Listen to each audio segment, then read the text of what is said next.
Whenever you're ready, sir. Today we're talking a little bit about my other brother. His name was Thomas Lee Jones, and he was born in 1938 in Dudley, Alabama, which is just across the railroad track from Cedar Cove, Alabama. And he had a troubled childhood, along with trouble of other areas. But in his early days, when we lived in Cedar Cove, he got up in the barn and he found a mama cat and kittens. And he saw that the mama cat would carry the kittens in her mouth when she wanted to move them from one place to the other. So he got him a kitten and he put it in his mouth. And then he was up in the loft of the barn, and he jumped out of the end of the barn with that kitten in his mouth and ruptured himself when he hit the ground. And he had to go to the hospital. And they took him to the hospital in Tuscaloosa. I think at that time it was the University Hospital. I don't believe there was a Druid City Hospital at that time. Anyhow, when he had the surgery and he was in his room, and they patched up his hernia, and they left him in his room, and he didn't like being in there, so he climbed out. He was, he's on the third or fourth floor, whatever. I don't know how many floors that hospital had in it many years ago. He climbed out the window of the hospital, and he was out on the ledge when they found him. But they finally got him back in and got him healed up, and he came back home. And that winter, it was really cold, and we were living in that old house, and it had a fireplace. We heated with firewood. You had to gather the firewood, bring it in the house, and put it in the fireplace. And get a good fire going, and even with that, you're warm on one inside and cold on the other. And everybody would gather around the fireplace, and it would crowd Buck out, and he didn't like that. So he got a box of matches. And underneath the house, that house was up off the ground on the front side of the porch. And underneath there, we had a potato bed. And a potato bed is kind of a hole dug in the ground. You put pine straw in there, and you put your potatoes in there, and then you put pine straw on top of the potatoes, and it keeps them from freezing.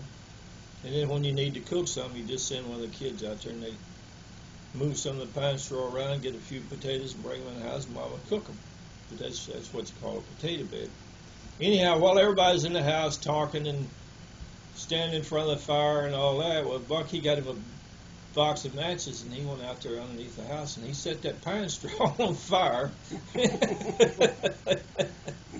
And the smoke was bellowed up through the floor, and everybody runs out there trying to put the fire out, trying to drag the fire out away from under the house. And Pat Payne was there at that time, and Pat grabbed a wash tub full of water that they had set out there to wash clothes with, where you catch the water off the top of the house and wash clothes with. He grabbed that tub full of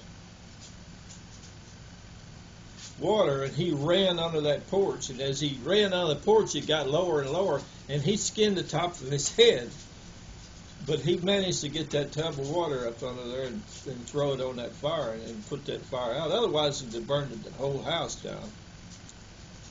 But Buck was not very happy. He got a scolding out of it, but he said he was just trying to get warm. but that is just one of the things. And then later on, when they finally enrolled him in school, he started in the first grade, and then, of course, I was younger. I was 2 years younger than he was. And he moved up to the second grade, and then he moved up to the third grade, and then I started in the first grade behind him, and of course the teachers were having a tough time with him because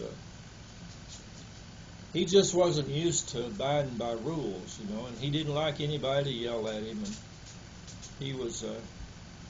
he argued with everything. He just couldn't help but argue with it. He'd argue with the desk.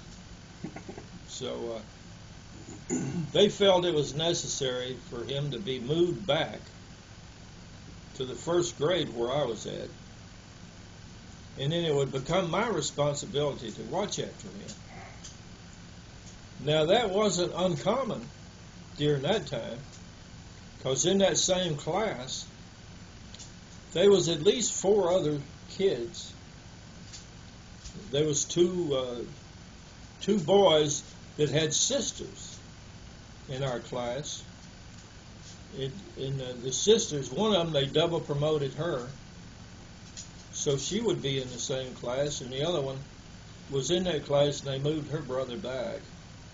And then there was a couple of others. I'm not naming any names who they were, but we wound up with 44 kids in that class. It was I think 13 girls, maybe it was 39. 13 girls and 26 boys, I believe, is what we had in that class. But it was like 4 or 5 sets of them that were brother and brother or brother and sister, where one of them had some kind of a disorder that was put back there, and that was one of the reasons why we had so many. That was an extra 4 or 5 kids in that class that wouldn't ordinarily be in that class. But anyhow, we went through the whole 9 years advanced school, kind of watching after our siblings, the ones that was designed as the one that's supposed to keep an eye on and keep them in line and all that. And it worked out somehow or another. It took the load off the teachers, because we would pretty much intervene when they would get into arguments and fights and stuff like that. We all understood our role. It was not one that we had given instructions on, but that's just the way life was back in those days. So you took care of it. I watched after him my whole childhood, and a lot of times when he would, somebody would ask him something, he wouldn't want to answer, or he wouldn't know how to answer, or whatever, and the only thing he would say was, "You say it, buddy. You say it." That was his answer when somebody asked him if he didn't understand or if he didn't want to answer. He'd just say, "You say it, buddy," and that was kind of my early years. But he did manage to do some good stuff in school. He learned to draw. He was pretty good at that, and of course he was a good baseball player. And he liked English, and he liked geography. History. He kind of liked history stuff. So he wasn't a real bad student, but he could not master math under any circumstances. He just never could get a grasp on it, and he would get promoted from one grade to the next because he'd have his averages, if you average all his grades together, would be acceptable. But he would fail math almost every year. But I would help him with it as much as I could, and it was the same chore for some of the other people I knew in that class. They were trying to help their brothers or sisters or whatever. We kind of all went through school together. Once he got out of school, and I know I've told this story before, that he went off and got caught making whiskey, and he got put in jail, and my dad had to go bail him out. And the week before he got caught making that moonshine, he had poured my daddy's whiskey out. My daddy had a big jug of whiskey. He kept in the corn crib, and he worked in the coal mines, and he always said he had to have a drink of that whiskey every day to kind of clear his lungs, because had coal dust. So, usually every morning he would get a big drink of that whiskey. My brother, he didn't like that. So one day when my dad was going to work, my brother went down there and got that jug of whiskey and poured it out in the horse lot. And of course, when my daddy went down there to get him a little toddy, it was all gone, and he was not a happy camper over that.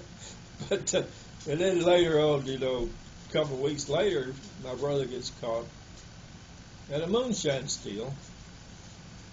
And of course, my dad had to go and put the money up to get him bailed out of jail. Now, that kind of grind on my dad a little bit. But he did it and got my brother out. Of course, my brother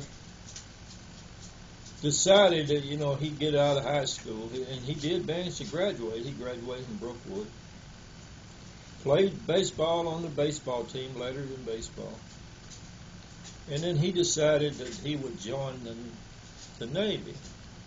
We had relatives, at least, 2 uncles and a cousin that was killed in the Second World War, on the USS Arizona. So he kind of thought that maybe his new life should be in the Navy. So he went and joined the Navy, and they sent him to San Diego, I believe. He gets out there, and he can't take discipline because people give you orders, and in the military, I'm sure most of you know that, the ones that have been in the military and the ones that watch some of these military services and things, they know that the drill instructors and people like that, they yell at you all the time. That's just the way of life, yelling at you. And he couldn't understand that, and he couldn't take that, because when somebody yelled at him, he'd talk back. Well, in the military, you're not allowed to do that. So they had a parting of the ways relatively quick, and they sent him back to Alabama. And he went back, and he was staying with Aunt Ruby down on my granddaddy's place. And at that time, I was in Illinois, and I had already been working there for a couple of years and was married. And he decided that that's what he wanted to do, was to go where I was at, because he had been around me most all his life, and he felt more comfortable that way. So he made his way to Illinois, came to my house.